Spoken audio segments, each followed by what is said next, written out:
GTM Podcast 38 Blessing of Life Blessing 10 Speak Kindly Part 1. Hello everyone. You are listening to GTM Podcast on Buddhist Knowledge Series 38 Blessing of Life. So far we have covered from Blessing 1 to 9. From the last blessing, we learned about discipline that would be effective in training both our body and mind, and also can be a guideline for our conduct by our speech and action. In this blessing, we will continue with knowledge about how to apply discipline in our speech. If you like the program, don't forget to subscribe, like, and share to continue supporting us.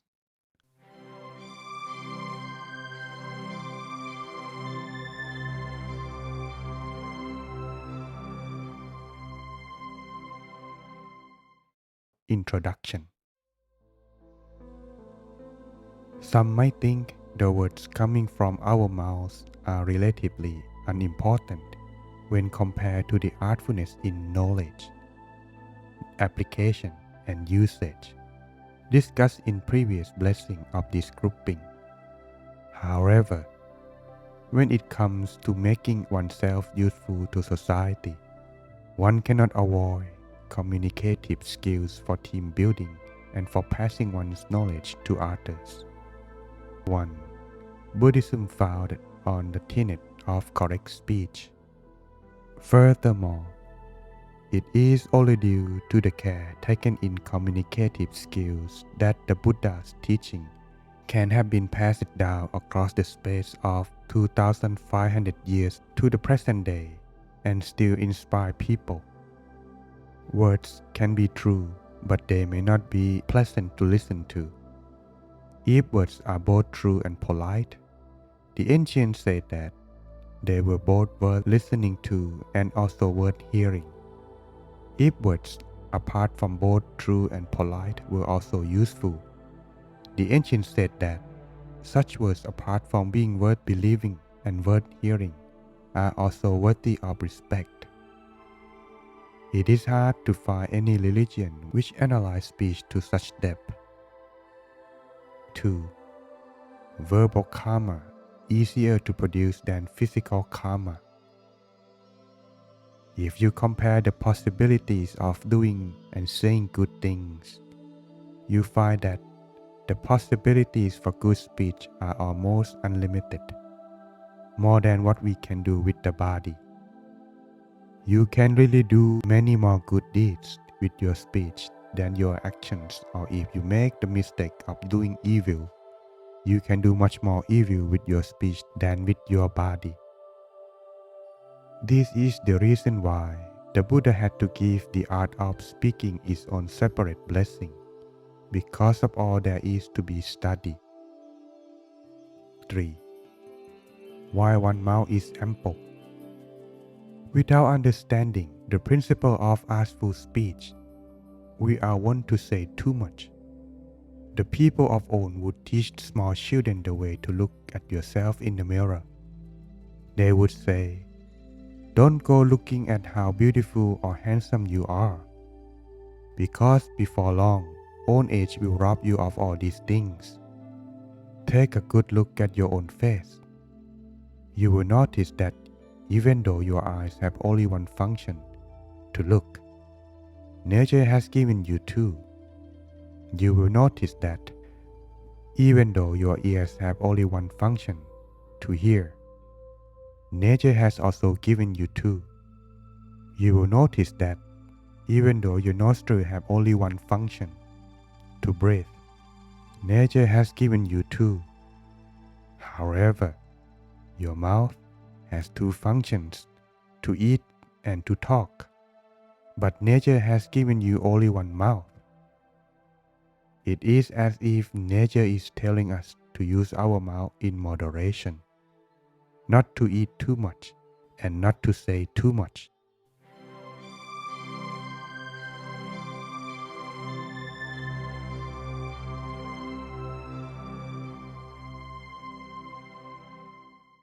Unwholesome speech. From our study of self-discipline in Blessing 9, we already know to avoid the different sorts of unwholesome speech described in the tenfold path of unwholesomeness. These go beyond lying to enumerate no less than 4 different sorts of unwholesome speech which should be avoided. They are: 1. Telling lies. 2. Divisive speech. 3. Harsh speech or cursing words. 4. Idle chatter. Telling lies. Telling lies means saying or writing words that are untrue in order to take advantage of someone else. As this subject has already been dealt in Blessing 9, no further detail will be repeated here. Divisive speech. Divisive speech or malicious gossip is speaking divisively to set one person against another. There are 4 components to malicious gossip. 1. There is someone to set against one another. 2. You have the intention to set one side against the other. 3. You make the effort to speak divisively. 4. You manage to make yourself understood. The amount of evil involved in speaking divisively depends on several factors. 1. The depth of gratitude between the perpetrator and the victim.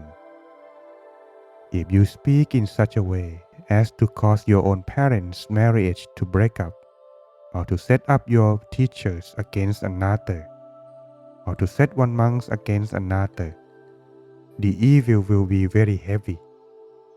The degree to which the victims are divided. If the victims are completely unable ever to get back together again, the evil will be very heavy. 2. The strength of the intention behind wanting to cause a division. The stronger the divisive intention, the heavier will be the evil. 3. The amount of effort put into making a division. The more the effort, the heavier the evil. Idle chatter. Idle chatter is speaking purposelessly just to pass the time. There are 2 components to idle chatter. 1. To make the intention to talk about something meaningless. Meaningless words are the sort of words that don't lead a conversation anywhere. 2. Speaking those meaningless words. The seriousness of retribution of idle chatter depends on the importance of the meaningfulness that you impede be speaking. Even those who always speak in a joking way that lacks seriousness don't have to wait for the next life to see the results of their misdeeds. No one will take them seriously. The amount of evil involved in idle chatter depends on several factors. 1. Amount of chatter. The heaviness of retributions depends on whether you chatter a lot or a little. 2. How much the speakers is believed. The more others are taken in by what we say, the worse will be the retribution. 3. The strength of the intention. The stronger the intention, the worse the retribution. Harsh speech. Harsh speech includes swearing and insulting others to the degree that it upsets them. Harsh speech even includes sarcasm and sarcastic comparisons. There are 3 components to harsh speech. 1. There is someone to insult. 2. The speaker has the angry intention to insult that person. 3. The speaker gets down to insulting that person. The amount of evil involved in speaking harshly depends on several factors. 1. The depth of gratitude between the perpetrator and the victim. If you speak in such a way as to insult your own parents or teachers, the evil will be very heavy. The evil is also heavy if the victim is of high mental attainment. 2. Whether the insult is to their face or behind their back. An insult to someone's face is worse in its retribution than an insult behind their back. 3. The strength of bad intention behind the insult. The stronger the bad intention, the worse will be the retribution. 4. The amount of effort behind the insult.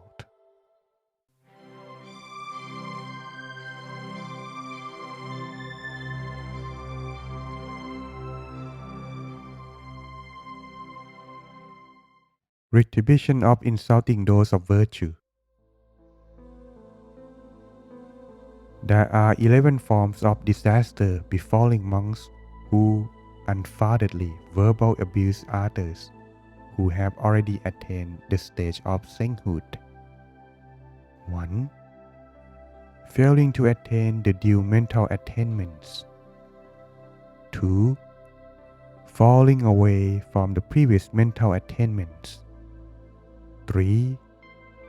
Their saddhamma will be clouded. 4. Will delude themselves into thinking they have already attained saddhamma. 5. Will become discontented with pursue the Brahma faring. 6. Will commit monastic transgressions. 7. Will give up the training and fall back into the household life. 8. Will be struck down by grave illness. 9. Will be struck down by madness or mental distraction. 10. Will commit mortal blunders, and 11. Has the hell realms as an afterlife destination. Thus, if at all possible, whether concerning a monk or not, never be someone to find fault in others. Always try to look for the good in others. You may notice the weakness of others. Observe them. Remember them. Don't use them as the subject of conversation. If you are always immersed in the good deeds of others, then even if you try to think of evil things, you'll be unable to. You won't be tempted to find fault with that person or that person to the degree that you end up finding fault with people who have no fault.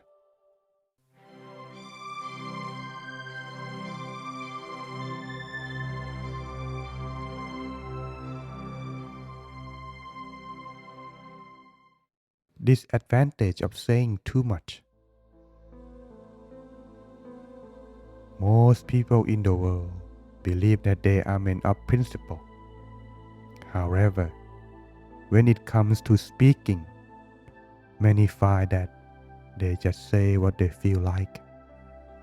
If people do have a governing principle about the things they say, then usually they just try to say the things that are pleasing for the other person to hear. The trouble with such a principle is that people will always say what is easiest to say instead of saying the things that need to be said. Such a principle, when you come to speech at the level of politicians or those in power, will impede the progress of the country, because politicians are always saying what is easiest to say instead of speaking out about the things in society which ought to be changed. If one has no clear principles, then the more you speak, the more damage you do. The people of old had the saying that the more you say, the more trouble you create. The reason is that when we have already said all that is beneficial and necessary to say, and we keep on speaking, then the next things to come up of our mouth are worthless or harmful speech, such as gossip, slander, abuse, chatter, and lies. Thus, the people of old said, keep what you have to say to minimum, and you will minimize your problems. However, if you refuse to speak at all, then no one understands you. Thus, we all have to say something, but for our own benefit, we should clearly understand the nature of speech and the principle of artful speech that is beneficial to say, so that we can be confident in selecting the things we say or keep to ourselves.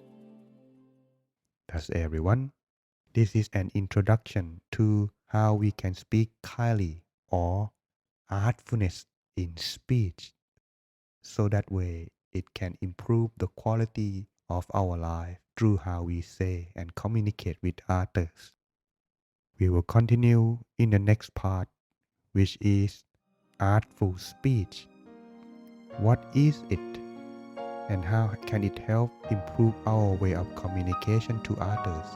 That is so important that the Buddha put this as a blessing of life. We hope to see you again next time. Until then,